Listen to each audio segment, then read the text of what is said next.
There's been a lot of interest in this, and we're grateful to all of them. They were invited, but I guess there's stuff going on in the Senate, as you know. But we're grateful that both of you are here, and it's instrumental. This is an important moment after 30 years of war. President Trump is a president of peace. He really does want peace. He prioritizes it above all else. We saw his intervention in the conflict between India and Pakistan.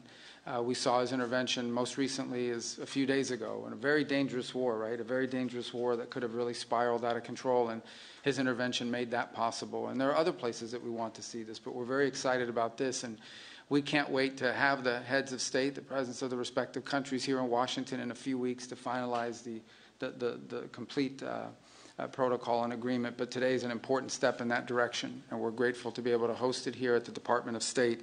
And just thinking, we think sometimes about peace. It's not just about ending wars. And it's not just about saving lives. It's about allowing people to live.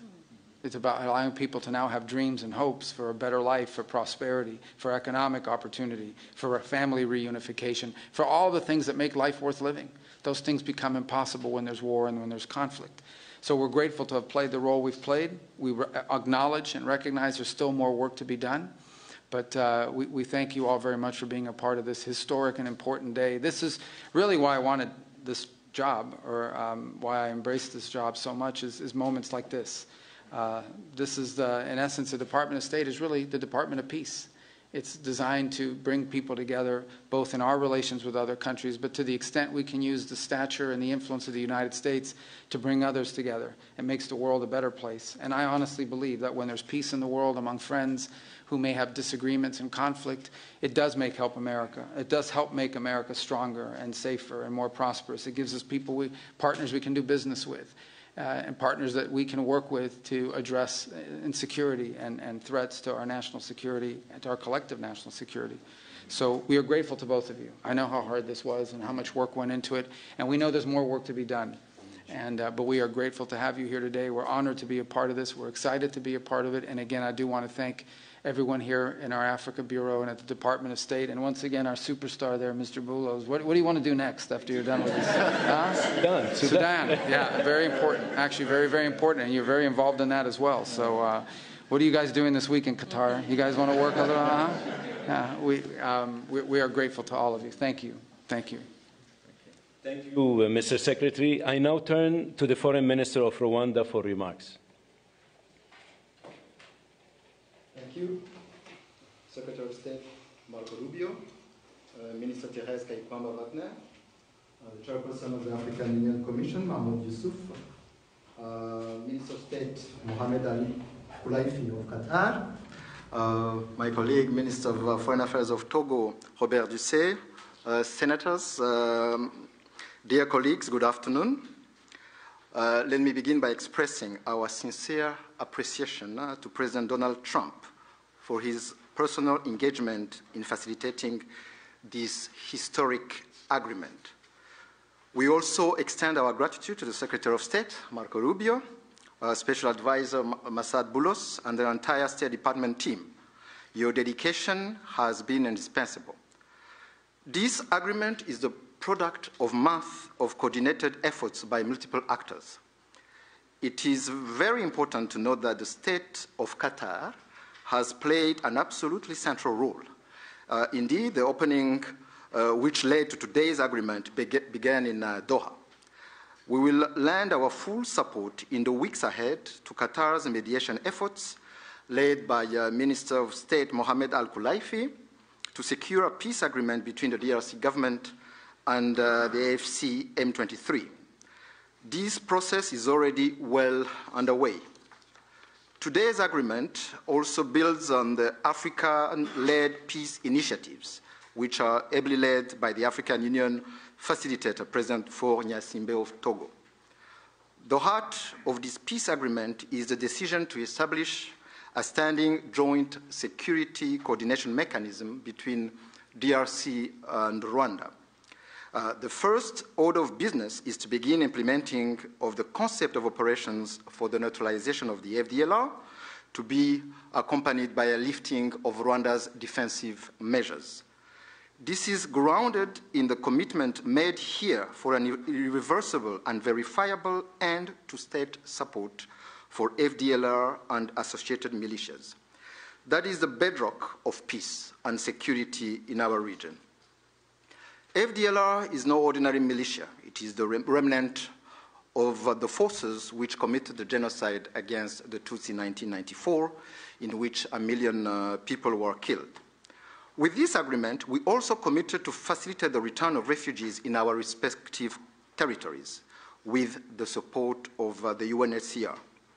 Creating the conditions for the safe and dignified return of refugees is vital to achieve lasting peace.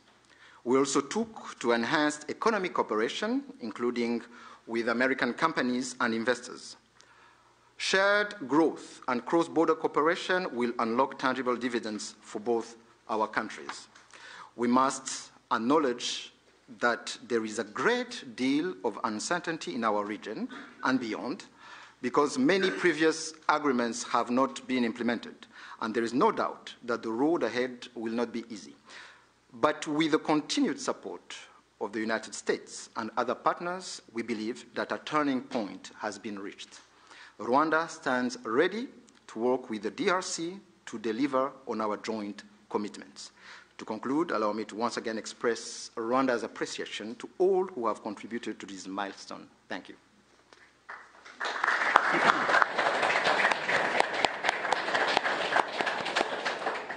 Thank you, Mr. Minister. I now turn to the Foreign Minister of the Democratic Republic of the Congo.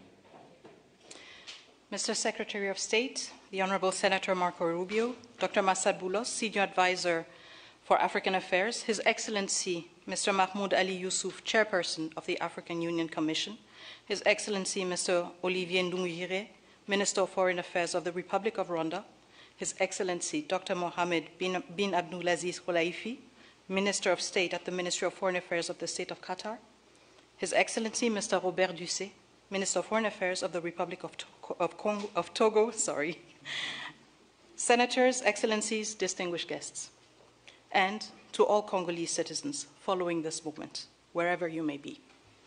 2 months ago in this very room, we signed a Declaration of Principles, a first tangible step to break with deadlock and chart a path towards peace. Today, that choice takes shape and sustained efforts have come to fruition.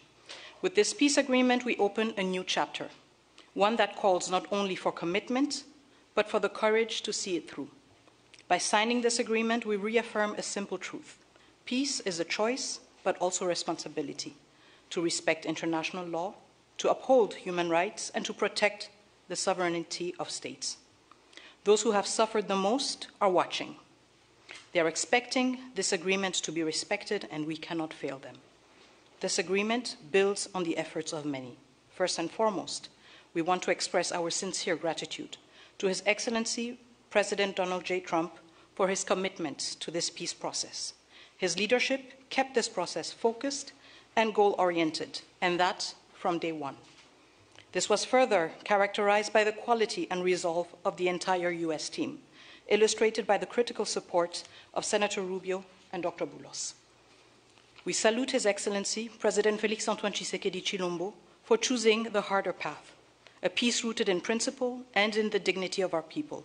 We thank President João Lourenço of Angola, facilitator of the Luanda process, for laying critical foundations.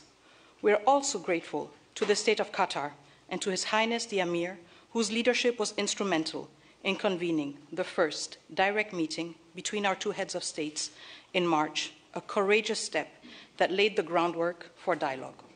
Qatar has since facilitated further talks in Doha and remained a principled and steady partner throughout this peace effort. The African Union, through its chairperson and the appointed facilitator, His Excellency Faure Gnassingbé of Togo, have anchored this process in African ownership. Finally, we thank the negotiating team of both the DRC and Rwanda for their perseverance and devotion. This moment has been long in coming. It will not erase the pain, but it can begin to restore what conflict has robbed many women, men, and children of: safety, dignity, and a sense of future. For the Great Lakes region, it offers a rare chance to turn the page, not just with words, but with real change on the ground. Some wounds will heal, but they will never fully disappear. They may grow over, but the skin will forever remain thin and frail, and deep down, the flesh will still remember. At times we will feel numb, and at others we will feel a sudden pang that will remind us of what was lost forever. The scars we carry on our bodies and in our souls will remind us of what must never be forgotten, repeated, or accepted. A few days ago in Kinshasa, a coalition of women's organizations shared a clear message with me. Nous ne voulons pas d'une paix d'élite. Nous voulons une paix réelle, vécue, partagée et construite avec nous. We do not want a peace shaped by elites. We want a peace that is real, lived, shared, and built with us. To our fellow citizens in the East, this agreement was signed with you in mind. It provides for the disengagement of armed forces, the protection of civilians, the return of displaced persons and of refugees under government authority, and establishes a follow-up mechanism to ensure compliance. These are not just words on paper. They must now be translated into action with justice, accountability, and political will. This peace agreement is the starting point, not the end goal. It must now be followed by disengagement, justice, and the return of displaced families, and the return of refugees, both to the DRC and Rwanda. However, no text, however carefully negotiated, can carry on its own the weight of peace. I still remember, on the day we signed the Declaration of Principles, a member of the US team said, "If it were easy, it would have been done a long time ago." That holds true now more than ever. What we have signed is only as strong as our will to implement it. We, the DRC, will certainly and resolutely fight for this agreement to be respected, not with our words, but with our deeds. Today, we have chosen peace. What matters now is that we protect it and prove to our people and to the world that even in a region marked by deep scars, dignity and cooperation can prevail. So now, our work truly begins. Thank you.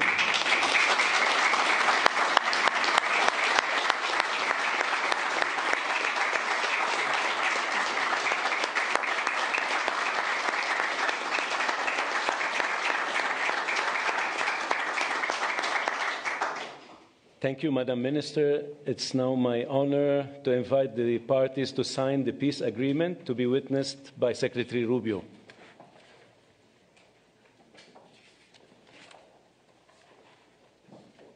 The agreement being signed includes provisions on the respect for territorial integrity and the prohibition of hostilities, the disengagement, disarmament, and conditional integration of non-state armed groups, the establishment of a joint security coordination mechanism, the facilitation of the return of refugees and internally displaced persons, as well as humanitarian access, the reaffirmation of MONUSCO's mandate, and the establishment of a regional economic integration framework.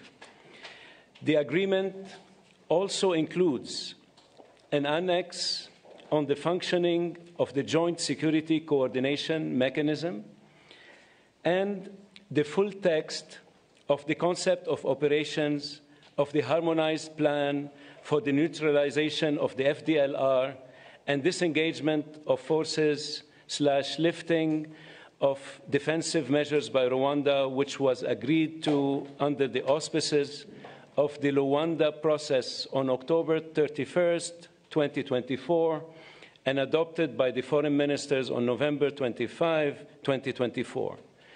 With the parties' signatures today, the agreement immediately enters into force. Thank you very much. Congratulations.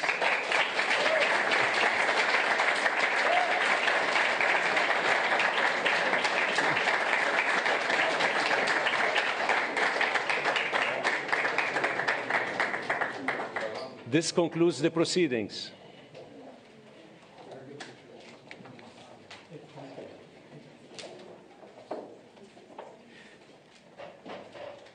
Kindly stay seated while the parties depart. Can we get a quick picture with the two senators? Yes, please.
On me, sir. 1, 2, 3.